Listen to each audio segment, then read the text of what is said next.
Students, आज की इस वीडियो में मैं आपको क्वाड्रेटिक इक्वेशन के कॉमन रूट से रिलेटेड कॉन्सेप्ट को बताऊंगा।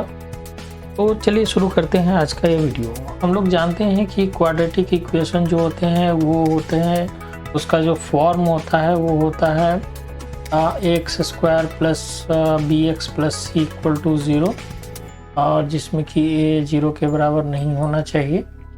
तो इसके कॉमन रूट्स का मतलब ये है कि सपोज कीजिए आपके पास कोई दो क्वाड्रेटिक इक्वेशन दिया हुआ है। एक दिया हुआ है a1x square plus b1x plus c1 equal to 0, और एक दूसरा quadratic equation a2x square plus b2x plus c2 is equal to 0। ये दो क्वाड्रेटिक इक्वेशन आपके पास दिए हुए हैं और आपको बताना है कि वो कौन सा कंडीशन है या किस कंडीशन में इन दोनों के जो रूट्स हैं, बोथ द रूट्स, वो कॉमन होंगे। मतलब हमें बताना है कि बोथ द रूट्स ये कॉमन कब होंगे।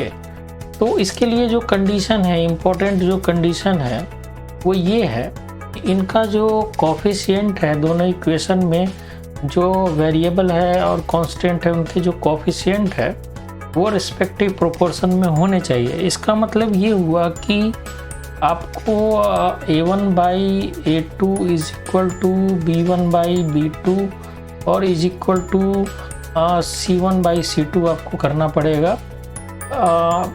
अगर ये तीनों एक दूसरे के बराबर अगर होते हैं तो हम लोग ये समझेंगे कि जो दोनों क्वाड्रेटिक इक्वेशन आपके पास दिए हुए हैं उनका जो दोनों रूट्स है, जो बोथ द रूट्स ये जो होंगे ये क्या होंगे, कॉमन होंगे। तो कॉमन रूट अगर आपको निकालना है दो इक्वेशन का, तो कॉमन रूट के लिए आप उनके जो कॉरस्पॉन्डिंग जो कोफिशिएंट्स हैं उनका वो होंगे, वो एक राइट प्रोपोर्शन में होंगे, तीनों एक दूसरे के बराबर होंगे। मतलब कि जैसा कि हमारे पास दो इक्वेशन दिए हुए हैं, इसमें a1 by a2 is equal to b1 by b2 is equal to c1 by c2, ये कंडीशन होता है जब आपके दोनों रूट्स कॉमन होते हैं। तो या कभी ऐसा भी हो सकता है कि सपोज कीजिए कि इस दोनों इक्वेशन में कोई एक ही रूट कॉमन हो। ऐसा भी हो सकता है कि ओनली वन रूट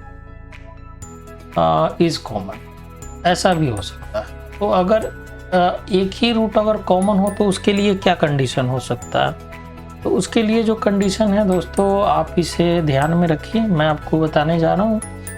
ये होगा कि जो अल्फ़ा है उसका जो वैल्यू होगा, सपोज कीजिए अल्फ़ा एक रूट है जो कि दोनों में है, दोनों में कॉमन है, तो जो अल्फ़ा का जो वैल्यू होगा वो बराबर होना चाहिए c1a2 माइनस c2a1 अपॉन इस वैल्यू को a1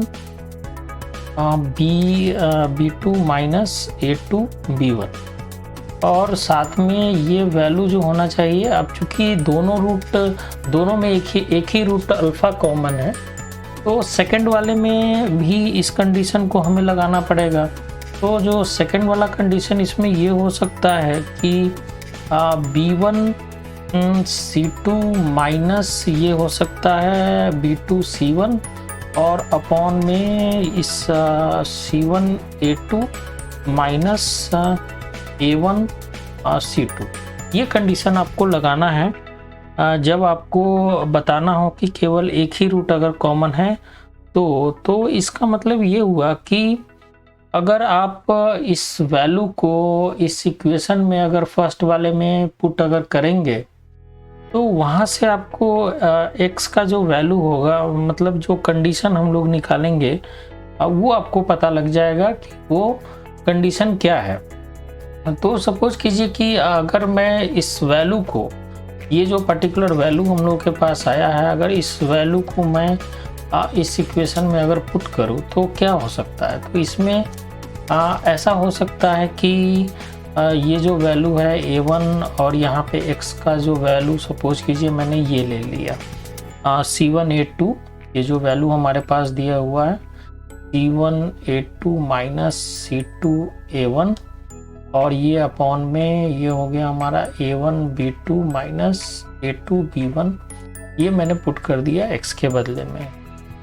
इसको फर्दर लिख लेते हैं B1, और ये जो वैल्यू हमारे पास x का हम लोगों ने लिया है ये है C1 A2 minus A2 A1, और ये अपॉन में A1 B2 minus A2 B1 ये आ गया, और प्लस जो कांस्टेंट टर्म है ये C1 इक्वल टू 0। अब आप इसे अगर फर्दर अगर सॉल्व करेंगे तो आपके पास एक कंडीशन आएगा, वो ये आएगा C1 A2 minus C2 A1 इसका होल स्क्वायर, और दैट इज इक्वल टू ये आएगा आपके पास A1 B2 minus A2 B1 into ये वैल्यू आएगा आपके पास B1 C2 minus B2 C1। ये आपके पास कंडीशन आएगा।